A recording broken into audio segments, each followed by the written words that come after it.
Bonjour à toutes, bonjour à tous. Aujourd'hui, un nouvel épisode de rénovation sur une voiture qu'on a présentée il y a quelques semaines maintenant, la fameuse Peugeot 309 SR de 1986. En ce moment, on va parler de la rénovation.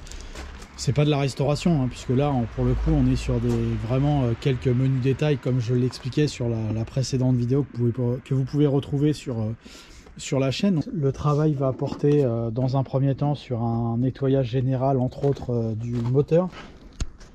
Donc on va dégraisser totalement le compartiment moteur et la mécanique pour rendre ça d'autant plus agréable visuellement et pour déceler d'éventuelles fuites à l'avenir qui pourraient être problématiques, puisque là on peut voir que malgré ces 35 ans d'âge, ça se présente plutôt bien sous le capot. Il n'y a pas de grosse fuite ni rien, donc c'est plutôt signe d'un bon état mécanique.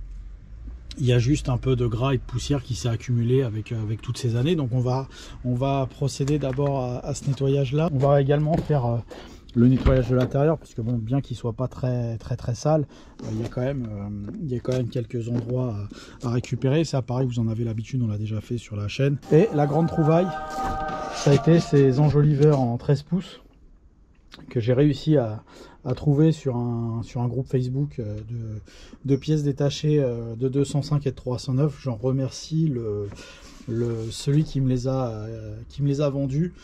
Ça m'a enlevé une épine du pied. Je vais pouvoir donc les monter sur la voiture. On va d'abord les refaire, puisque bon, au-delà de la saleté, mais ça c'est pas très grave, il y a un peu de rayures là, sur quelques-uns, donc on va poncer ça, on va repeindre ça histoire que ça donne un aspect propre. Donc du coup, ces enjoliveurs, quand ils vont prendre place, ça va faire vraiment un changement de style sur cette voiture. Donc on a pris un petit peu de retard à cause du Zafira qui est juste là, hein.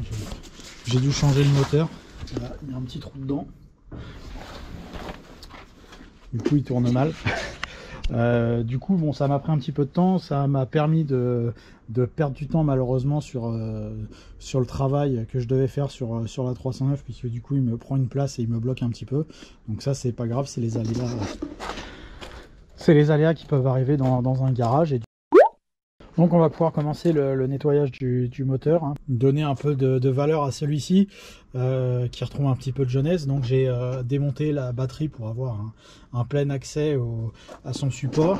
On va en profiter une fois qu'il sera nettoyé pour le gratter un peu, le traiter, le protéger et de le repeindre.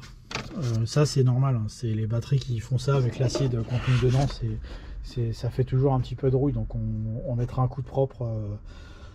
On mettra un petit coup de propre là-dessus, et donc pour le nettoyage, un pinceau, de l'essence, on frotte, et ça c'est le meilleur dégraissant possible, c'est celui-là, donc on va travailler comme ça. On a fait le nettoyage de la partie haute du moteur. On va aussi s'attaquer à cette toute petite corrosion de surface proche du bac à batterie, et qu'a priori c'est la seule. Alors bien sûr on va nettoyer tout ça, mais dans les passages de roues, tout est très sain. Cette voiture a été plutôt bien stockée, hein. Je rappelle quand même qu'elle a 86, qui a 35 ans, et que voilà, il y a RAS, hormis un peu de terre et un peu de crade, sinon c'est plutôt pas mal. J'ai aussi fait, sans vous le montrer, j'ai changé les bougies sur la voiture, donc il y a déjà les trucs. Parce qu'avec le lavage au-dessus, malgré le séchage, elle a eu un peu de mal à démarrer. Donc je me suis dit, je prends pas de risque, je fais directement les bougies. Donc il y a un tout petit peu de gras là, à ce niveau-là, qui est plus à mon avis un gras, soit suite à une vidange qui a mal été fait, soit je sais pas. Pareil ici, on a un petit peu de gras, et puis aussi certainement les retombées du dessus. Donc ça c'est un espèce de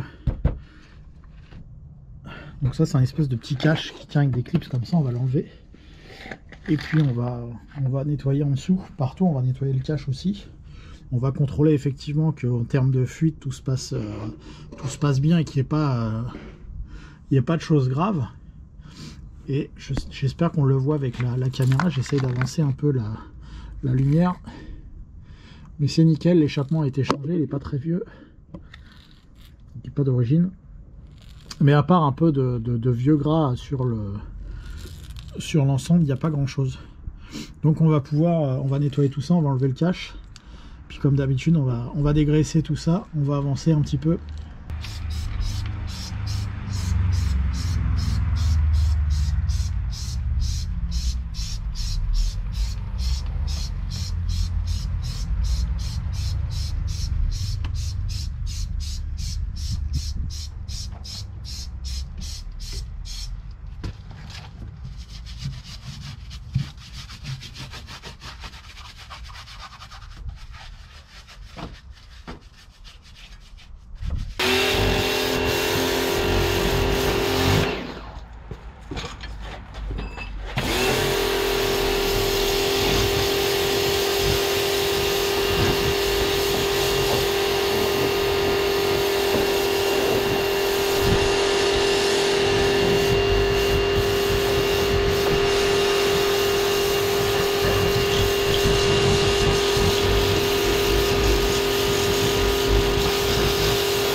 Donc ça y est, on peut considérer que le lavage du moteur et du châssis c'est réglé.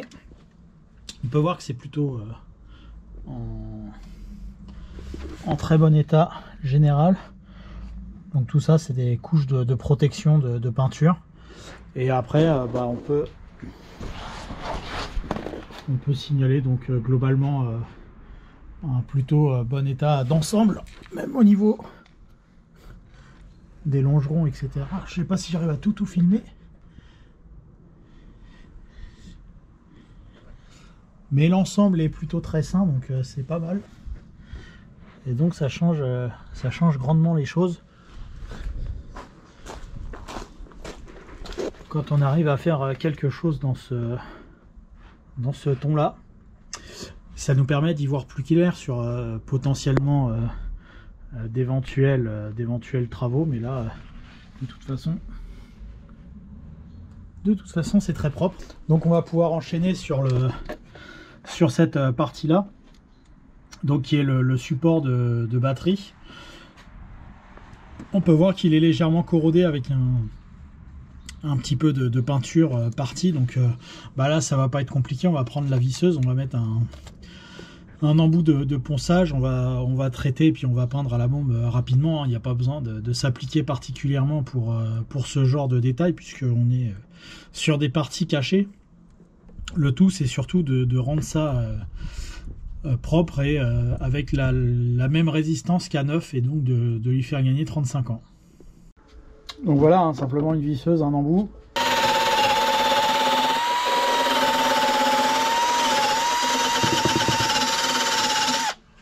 Voilà, donc on peut voir qu'en quelques instants de décapage, ça part tout de suite, donc c'est vraiment de la surface. C'est pour faire plus propre.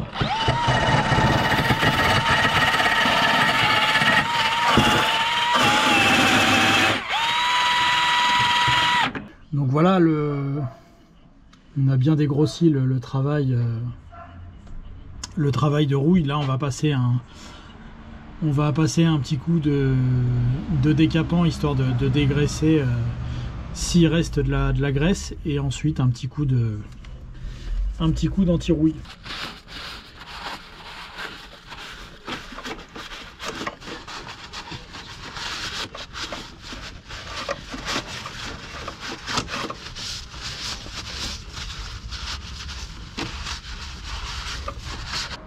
Puis on a mis un petit après phosphatant.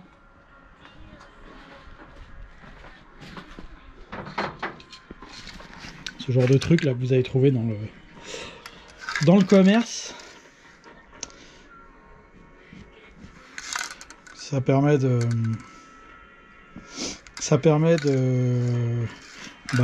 mettre une première couche, on va dire, de peinture, et c'est enrichi en produits anti-corrosion. Donc normalement on va être tranquille un certain temps avec ça. Donc dernière étape, on va passer à la peinture couleur grise pour recouvrir l'après-phosphatant.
Voilà, donc pas besoin de particularité pour ce petit travail là.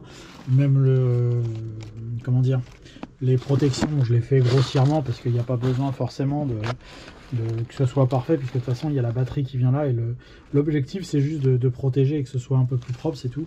Donc voilà, un petit travail vite fait, mais qui vous permettra d'être sûr de ne pas avoir de corrosion à ce niveau là.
Voilà, donc premier coup de propre qui a été mis sur les enjoliveurs avant de les refaire.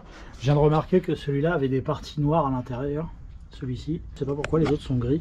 Est-ce qu'il y a deux références? Je n'avais pas fait gaffe quand je les avais achetés.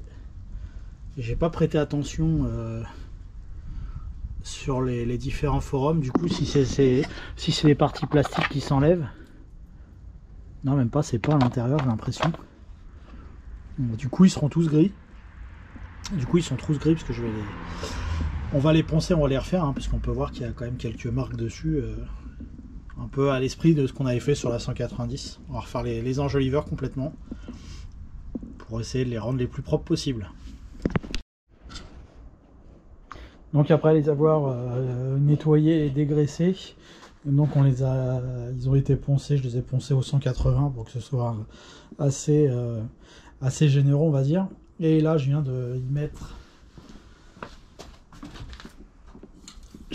un après mastic basique, histoire que ça recouvre les petites griffes Ça c'était l'enjoliveur noir là, le plus attaqué, donc déjà juste à mettre l'après plastique, donc il est pas sec, hein, ça vient juste d'être posé, bah ça le sauve pas mal. Donc après il faudra le reponcer un coup, mettre un peu de primaire d'adhérence avant de le peindre, et puis ensuite le peindre. Et je pense que du coup je vais essayer de faire en sorte dans toutes les ailettes de les repeindre en noir, parce que je pense que d'origine c'est noir à l'intérieur. Donc je vais faire ça pour essayer de respecter au plus l'origine de la voiture.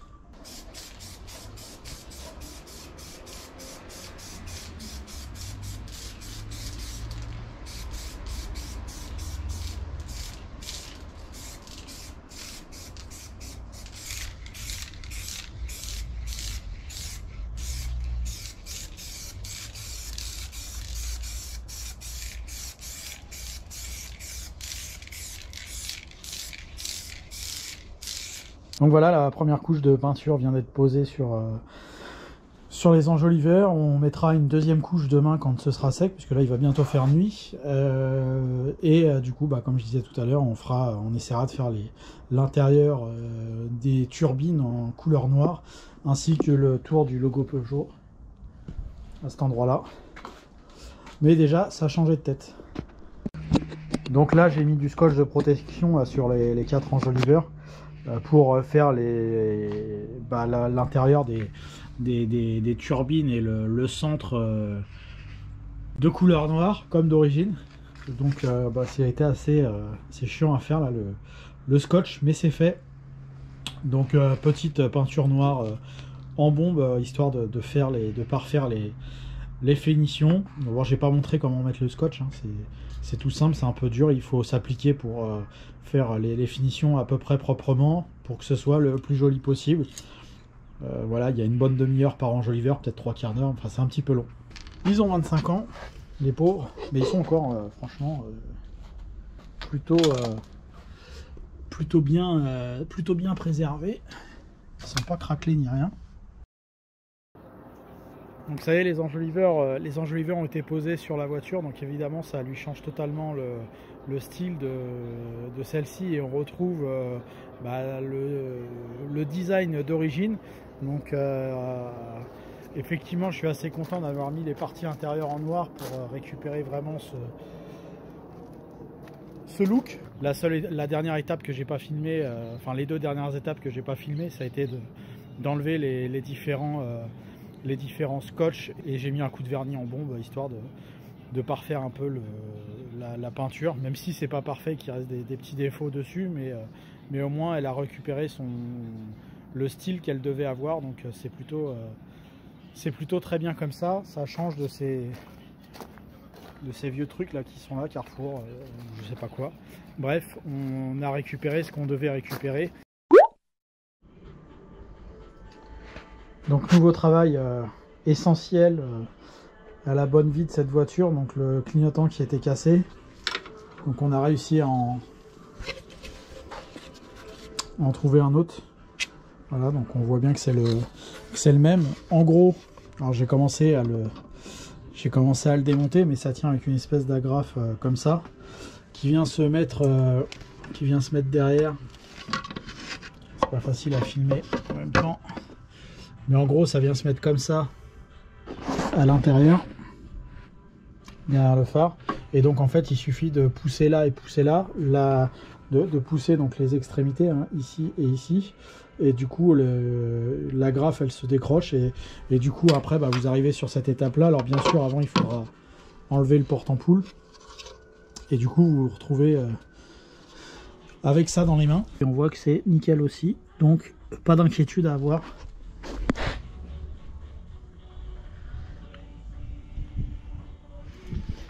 Quand on enlève une pièce comme ça, ça permet de voir différents points qu'on n'a pas l'habitude de voir, et du coup ça permet de s'assurer de certaines choses.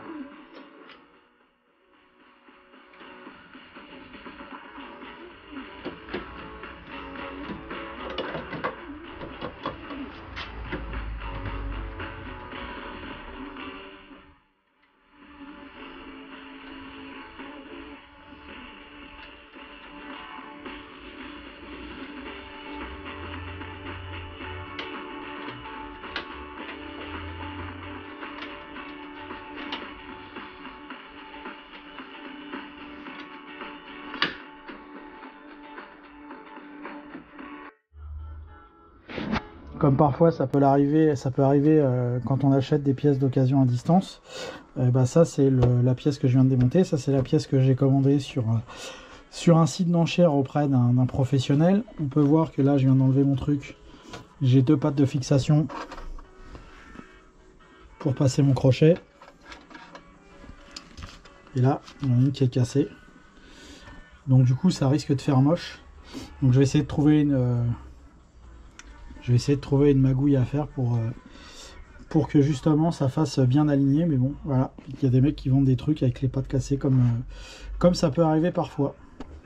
Petite opération, j'ai créé une patte en caoutchouc, hein, qui est forcément pas très belle, mais donc c'est une patte avec une espèce de comment dire, j'ai oublié le nom mais ça permet de créer une pâte en plastique qui sera tout aussi dure un peu comme de la soudure à froid, qui sera tout aussi dure qu'une pâte comme ça. Donc normalement ça devrait tenir pour faire l'accroche du crochet. Bon, effectivement c'est moins joli qu'à l'origine, mais ça devrait faire le travail. Donc du coup mon bricolage a marché pour le clignotant. Du coup il est posé, ça fait propre. Et la baguette tient normalement. Donc malgré tout, pour quelques centimes, on a sauvé le clignotant. Donc c'est bon, on peut passer à autre chose. Du coup, de ce côté-là, on avait le plastique qui était complètement fissuré de ce côté-là. Et il a complètement, cédé aujourd'hui. Et du coup, j'arrive même pas à voir comment il vient. En fait, il vient.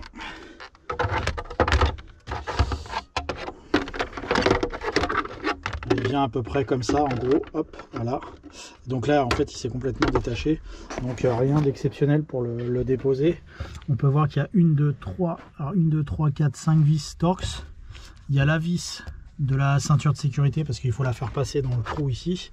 Et il y a l'accroche pour le réglage de la banquette arrière, enfin pour décrocher la banquette arrière qui vient ici.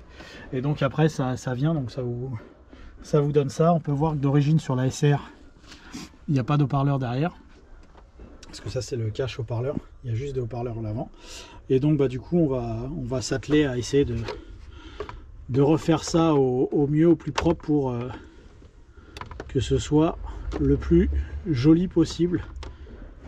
Voilà comment ça vient. Alors je sais que ce sera pas neuf, mais le problème c'est que de trouver la même couleur, j'ai cherché, c'est impossible. Donc l'objectif ça va être de le refaire et d'essayer de le refaire au mieux que je peux. Voilà.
Bon bah voilà, 2 vérins de coffre posés. J'ai enlevé la plaque qui est ici. Donc là il y a le vieux vérin. J'ai enlevé cette plaque là qui vient ici pour parce que je pensais, pourquoi il est bloqué le coffre?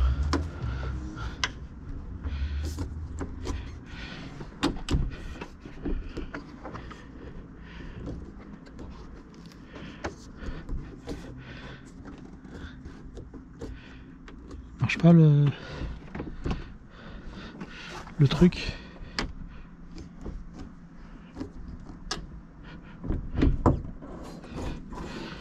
Si.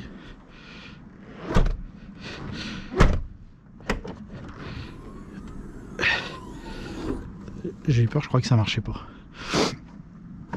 Qu'est-ce que je disais? Oui, donc j'ai enlevé ça, mais en fait ça servait à rien. Il fallait juste que je desserre ça, donc ce boulon là de 13 pour régler l'essuie-glace, parce qu'en plus il marchait pas très bien. Donc voilà, ça c'est fait. On va bien remettre le truc. Voilà.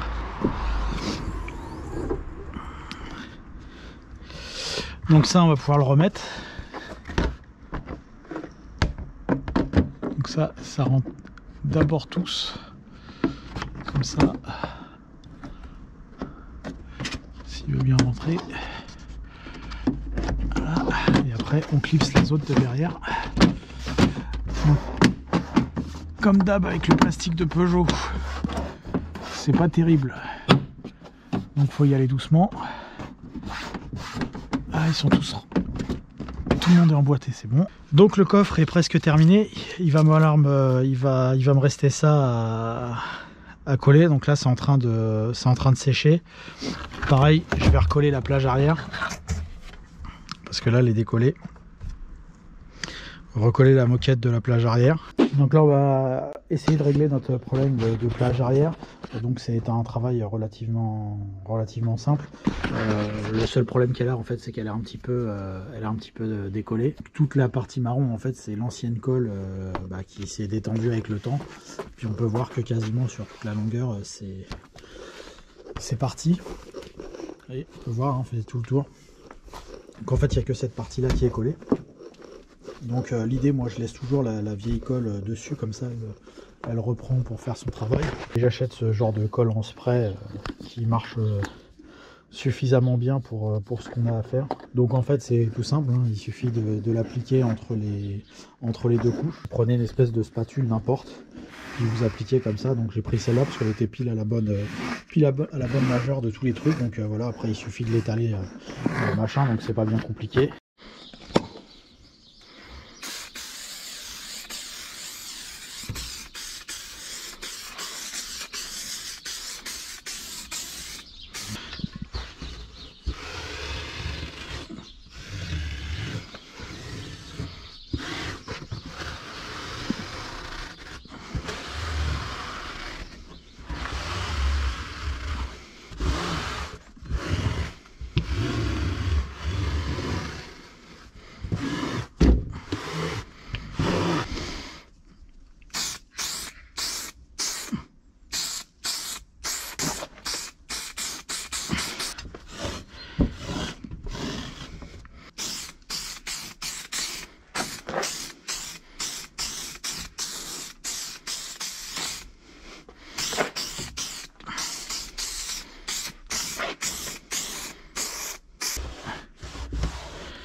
Quelques livres hein, pour appuyer, hein, ça, histoire de bien appliquer la colle. Alors le seul truc c'est qu'il n'y a pas écrit de temps de séchage pour cette colle, c'est un peu dommage. Donc on sait pas trop combien de temps elle sèche. Il y a écrit repositionnable pendant 30 minutes, mais on n'a pas plus d'infos que ça. A priori ça va assez vite. Donc voilà, vous avez compris le principe pas très compliqué de coller. Maintenant il n'y a plus qu'à laisser sécher et que la colle prenne bien. Donc on verra demain comment ça se finalise. Donc aujourd'hui on va passer au lustrage de la 309. après avoir fait différentes opérations comme le petit coup de peinture sur le cache batterie et la pose du clignotant avant droit. On a également, bon j'ai pas filmé, mais on a changé les pneumatiques, hein, donc bon, il n'y a rien d'exceptionnel, hein, vous allez au magasin, vous les mettez, ou alors si vous avez la machine à pneus, vous les faites. Donc j'ai mis des 4 saisons à l'avant et à l'arrière. Et donc là on va passer au simple lustrage de la voiture, donc ça va être quelque chose d'assez léger qui va être fait dessus, puisque finalement la peinture est quand même assez brillante, mais il y a des tout petits défauts de carrosserie. Alors j'essaie d'en chercher, mais on va essayer de corriger ce genre de petites marques. Voilà, et puis ensuite on va s'attaquer à la pose des enjoliveurs ainsi qu'au nettoyage à la vapeur de tout l'habitacle, puisqu'il n'a jamais été fait. Donc le principe est assez simple, c'est d'avoir une lustreuse, je l'ai déjà montré. Donc là en film, on est sur le capot de la 309, un produit de lustrage plus ou moins performant. Là j'ai pris un truc comme ça de chez 3M qui est pas très agressif, hein, parce que la peinture elle est pas très abîmée, donc on le mélange un peu, on l'applique sur le tampon, on lustre en mettant pas trop de vitesse, on essuie, ça brille. C'est de manière un peu basique, je l'explique comme ça, mais c'est un peu ça le principe.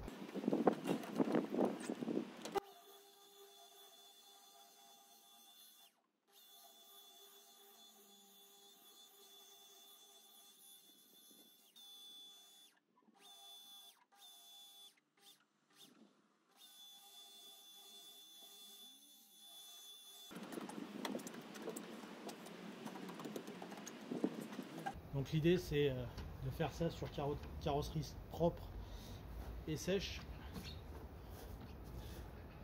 et de passer un nombre suffisant de produits en fonction de l'état de votre carrosserie. Là, comme je le disais tout à l'heure, elle n'est pas trop abîmée, notre voiture, elle n'a pas trop subi, donc on fait qu'une passe et ce sera impeccable comme ça. Elle a retrouvé beaucoup d'allure là, la voiture. En vrai, ça se voit beaucoup. Elle brille bien, aidée par un petit coup mis sur les plastiques noirs, aussi bien à l'avant qu'à l'arrière. Passons à une nouvelle étape sur la 309. Donc on va passer à l'étape lavage.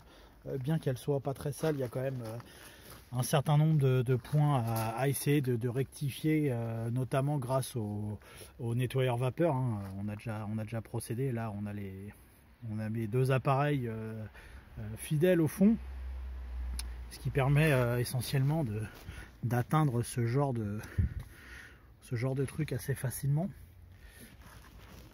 Et du coup également peut-être enlever ces petites traces jaunâtres qu'on trouve sur les sièges, hein. 35 ans d'utilisation, c'est normal aussi d'avoir ce genre de truc. Donc voilà, l'intérieur est pas tellement abîmé, mais ça mérite quand même, quand on regarde dans le détail, une petite amélioration de ce côté là à tous les endroits, même dans le coffre qui est pas terminé pour le moment, mais qui a été amélioré au niveau de son plastique. Alors malheureusement on peut pas faire beaucoup mieux que ça, parce que la qualité du plastique Peugeot elle est franchement pas extraordinaire sur cette 309. Et puis évidemment j'en trouve pas de la même couleur, ou alors j'en trouve des cassés, enfin bref. Donc j'ai réparé comme j'ai pu celui-ci, donc avec de la fibre. Il faut encore que je taille tout le reste pour essayer d'améliorer un peu le comportement de ce plastique, on va dire. Pour le reste c'est pas encore trop mal.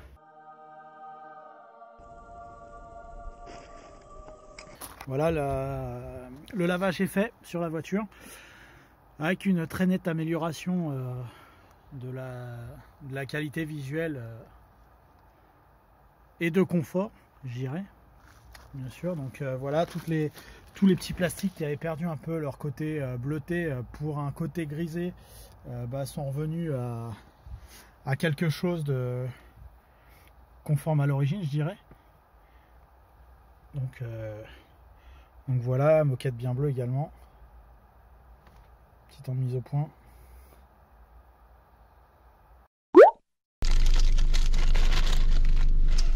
Le voici enfin, la dernière pièce du puzzle de cette 309. Le pommeau avec la pastille. Donc très bête, hein. C'est pris en force. Et on peut voir que dedans c'est aussi en croix. Donc voilà, il faut le mettre en face à peu près, puis il suffit de l'enfoncer et puis ensuite bah, vous êtes bon.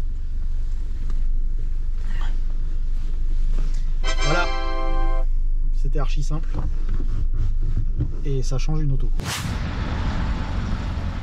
Ça y est, donc on peut dire que sur cette note pluvieuse, la rénovation de la 309 s'achève.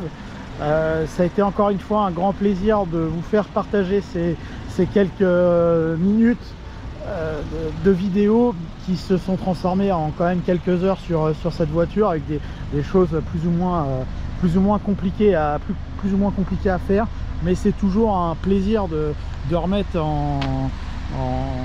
alors même si là c'était pas tellement compliqué, je dirais, d'un point de vue mécanique, mais de maintenir en forme et en vie ces voitures là pour qu'elles continuent de rouler le plus longtemps possible pour éviter de les jeter inutilement.